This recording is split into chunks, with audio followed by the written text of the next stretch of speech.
MDH kitchen king కనుక kitchen లో ఉంటే మనమే ఏదైనా తయారు చేయొచ్చు. బెంగన్ భర్తా, ఆలు గోబీ, భిండి మసాలా, ఇంకా మరెన్నో. కడపలో జరుగుతున్న టీడీపీ మహానాడు రెండో రోజుకు చేరింది. టీడీపీ ఆవిర్భావం, పాలనలో ఏపీ సాధించిన విజయాలు, భవిష్యత్ పరిణామాలపై మహానాడులో చర్చించనున్నారు. ఇవాళ ఎన్టీఆర్ 102వ జయంతి సందర్భంగా ఘన నివాళులర్పించనుంది మహానాడు. ఎన్టీఆర్ జయంతిని పురస్కరించుకుని ఏపీ ప్రభుత్వం అధికారికంగా వేడుక నిర్వహించనుంది. ఈ మేరకు ఉత్తర్వులు కూడా జారీ చేసింది ఏపీ ప్రభుత్వం. ప్రతి ఏడాది మే 28న అధికారికంగా ఎన్టీఆర్ జయంతి నిర్వహించబోతోంది ప్రభుత్వం.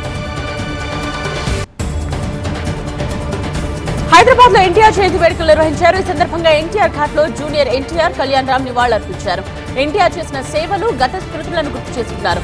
ఎన్టీఆర్ ఘాట్ కు భారీగా తరలివచ్చారు అభిమానులు, టీడీపీ కార్యకర్తలు. ఇవాళ పోలవరంపై ప్రధాని మోదీ వీడియో కాన్ఫరెన్స్ నిర్వహించబోతున్నారు. 4 రాష్ట్రాల సీఎస్లతో మోదీ వీడియో కాన్ఫరెన్స్ లో పాల్గొంటారు. పోలవరంపై అంతర్రాష్ట్ర వివాదాలు, అభ్యంతరాలపై సీఎస్లతో ప్రధాని చర్చిస్తారు. We at East Point Group of Institutions offer a wide range of courses that provide limitless opportunities, building skills over 2 decades.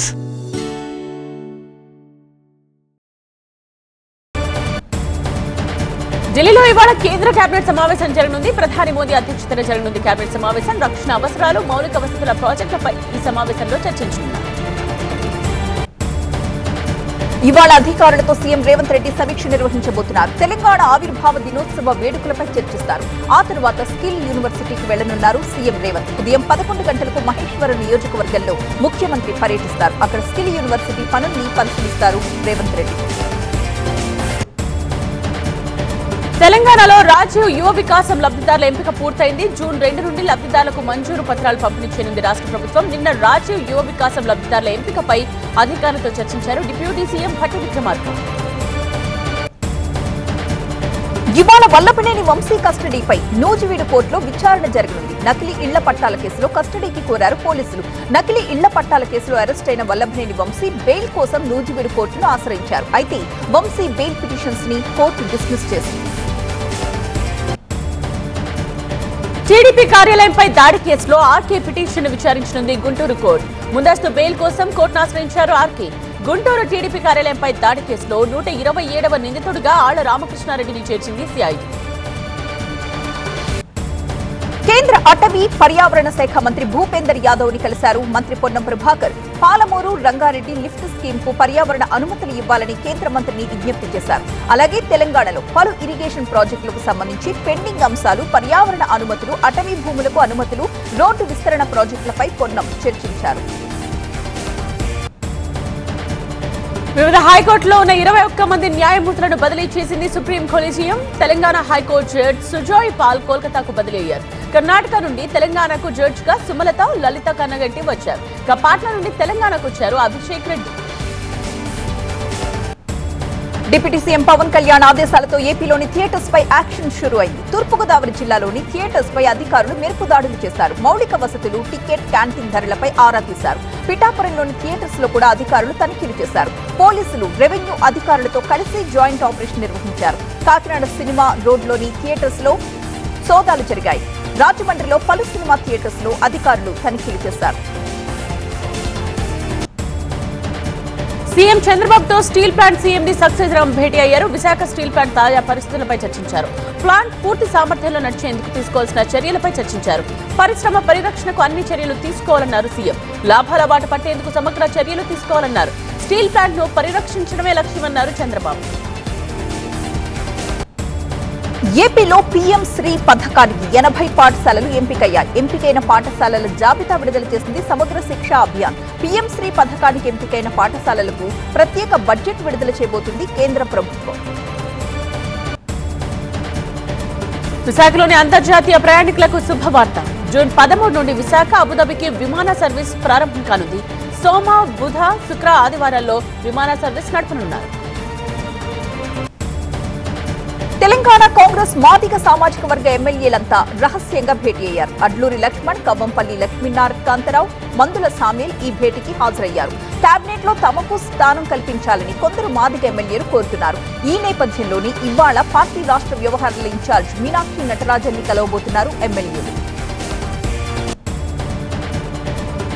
Kaleshwaram commission ముందు హాజరు కానున్నారు కేసీఆర్. జూన్ 5న విచారణకు కేసీఆర్ హాజరు కానున్నారు. తొలిసారి దర్యాప్తు సంస్థ ముందుకు రానున్నారు. హాజరు కాకపోతే తప్పుడు సంకేతాలు వెళతాయని భావిస్తున్నారు. ఇప్పటికే న్యాయ నిపుణులతో చర్చించారు కేసీఆర్. మద్యం కేసులో నిందితుల కస్టడీపై రేపు తీర్పు వెలువరించనుంది. కేశరెడ్డిని 3 రోజుల పాటు కస్టడీకి కోరింది సిట్. ధనంజయ రెడ్డి, కృష్ణమోహన్, బాలాజీ గోవిందప్పను వారం పాటు కస్టడీకి కోరారు సిట్ అధికారులు. రేపు తీర్పు వెలువరించనుంది Vijayawada ACB court. Hussain Sagar boats club లో జరగబోతున్న నేషనల్ సబ్ జూనియర్ రోయింగ్ ఏర్పాట్లను పరిశీలించారు Telangana sports authority chairman Sivasena Reddy. రేపటి నుండి 26వ national sub junior rowing championship ప్రారంభమవుతుందన్నారు. మంత్రి కొండా సురేఖ పోటీలు ప్రారంభిస్తారని, ఈ నెల 31న పోటీల చివరి రోజు ముఖ్యమంత్రి హాజరవుతారని తెలిపారు.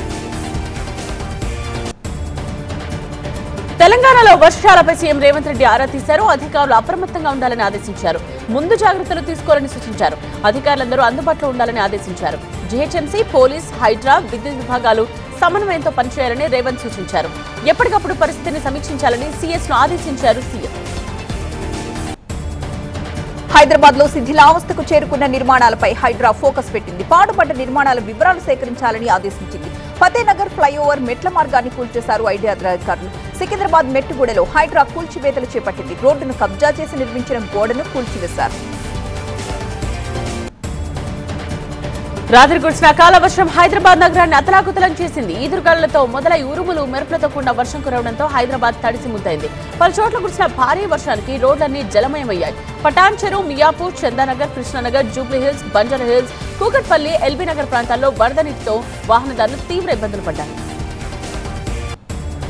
వరంగల్ ఉమ్మడి జిల్లాలో భారీ వర్షం. నిన్న సాయంత్రం నుంచి ఉరుములు, మెరుపులతో కూడిన వర్షం పడింది. అనేక ప్రాంతాల్లో లోతట్టు ప్రాంతాలన్నీ జలమయమయ్యాయి. ములుగు, మహబూబాబాద్ జిల్లాల్లో విస్తారంగా కురిశాయి వర్షాలు. దక్షిణ తెలంగాణలో నైరుతి రుతుపవనాలు విస్తరిస్తున్నాయి. ఉత్తర బంగాళాఖాతంలో ఉపరితల ఆవర్తనం ఏర్పడింది. దీని ప్రభావంతో ఇవాళ, రేపు తెలంగాణలో భారీ వర్షాలు కురవబోతున్నాయి. గంటకు 40 నుంచి 50 కిలోమీటర్ల వేగంతో ఈదురు గాలులు వీచే అవకాశం ఉంది. జగిత్యాల, సిరిసిల్ల, జనగామ, సిద్దిపేటలో వర్షాలు కురుస్తాయి. తెలంగాణలోని 4 జిల్లాలకు ఆరెంజ్ అలర్ట్ కూడా జారీ చేశారు. 14 జిల్లాలకు ఎల్లో అలర్ట్ జారీ చేసింది వాతావరణ కేంద్రం. పశ్చిమ గోదావరి జిల్లా రావిలంకలో విషాదం నెలకొంది. గోదావరిలో స్నానానికి వెళ్లి 3 చిన్నారులు గల్లంతయ్యారు. పోలీసులు తహసీల్దార్ ఘటనాస్థలానికి చేరుకుని గజ ఈతగాళ్లు, జాలర్లతో గాలింపు చర్యలు చేపట్టారు. గల్లంతైన వారు నాగుల్లంక గ్రామానికి చెందిన సూర్యతేజ, పాల్ కుమార్, ప్రవీణ్ గా గుర్తించారు. శ్రీ సత్యసాయి జిల్లా రోడ్ల మండలం పి బాడగర గ్రామంలో ఐపీఎల్ క్రికెట్ బెట్టింగ్ నిర్వహిస్తున్న వారిని రెడ్ హ్యాండెడ్ గా పట్టుకున్నారు పోలీసులు. బెట్టింగ్ నిర్వహిస్తున్న 6గురిని అదుపులోకి తీసుకుని వారి నుండి ₹1,10,000 నగదు, మొబైల్ స్వాధీనపరుచుకుని కేసు నమోదు చేశారు. రంగారెడ్డి జిల్లా ఇబ్రహీంపట్నం మండలం కొంగర్కలాన్లో సమాధులను తొలగించారంటూ కలెక్టరేట్లో బాధితులు వినతి పత్రం అందజేశారు. ఫిరోజ్గూడ రెవెన్యూ పరిధిలో 40 ఏళ్ల క్రితం బుడగ జంగాల కులస్తులకు దాతర్ చెరువు కట్టపై భూమి కేటాయించారు.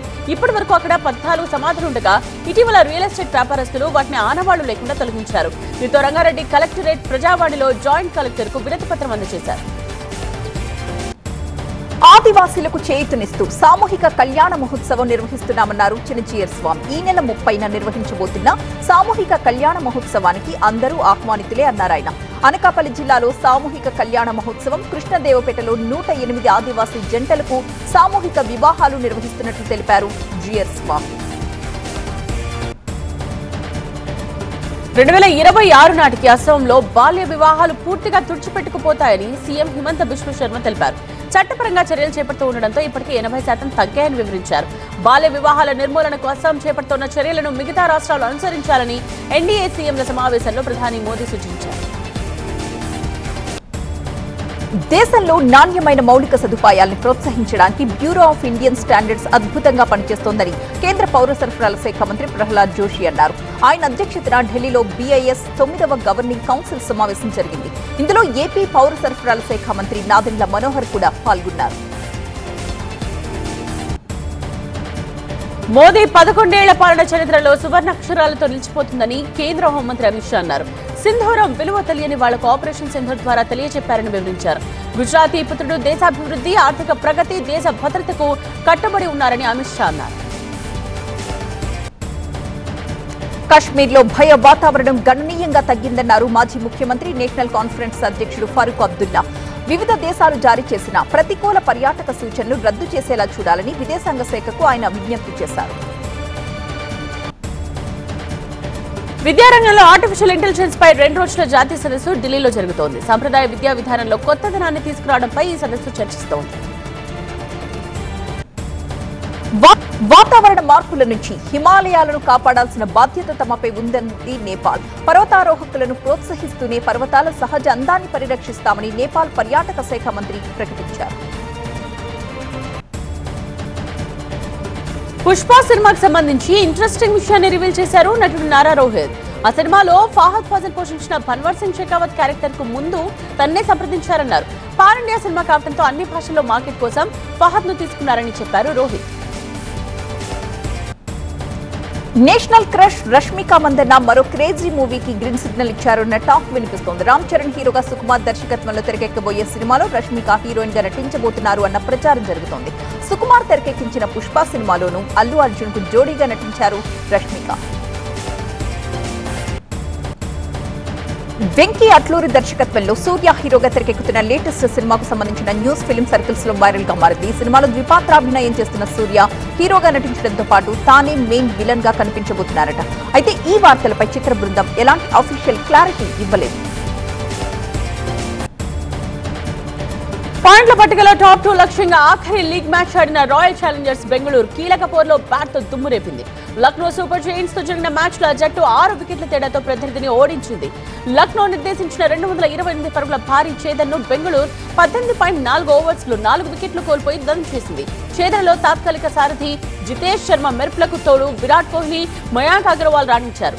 లక్నో జట్టులో రిషబ్ పంత్ సెంచరీ చేయగా మిషెల్ మార్ష్ రాణించారు. ఈ మ్యాచ్ తో ఐపీఎల్ 18 లీగ్ దశ ముగిసినట్లే. ఈ మ్యాచ్ ఫలితం అనంతరం బెంగళూరు, పంజాబ్ తలా 19 పాయింట్లతో సమానంగా ఉన్నాయి. నెట్ రన్ రేట్ విషయంలో కింగ్స్ మెరుగ్గా ఉండడంతో ఆర్సీబీ 2వ స్థానానికి పరిమితం అవ్వాల్సి వచ్చింది. రేపు పంజాబ్, బెంగళూరు క్వాలిఫైర్ 1 ఆడనుండగా ఎల్లుండి జరిగే ఎలిమినేటర్ లో గుజరాత్, ముంబైతో తలపడనుంది. MDH కిచెన్ కింగ్ కనుక కిచెన్ లో ఉంటే మనం ఏదైనా తయారు చేయొచ్చు. బెంగన్ భర్తా, ఆలు గోబీ, భిండి మసాలా, ఇంకా మరెన్నో. MDH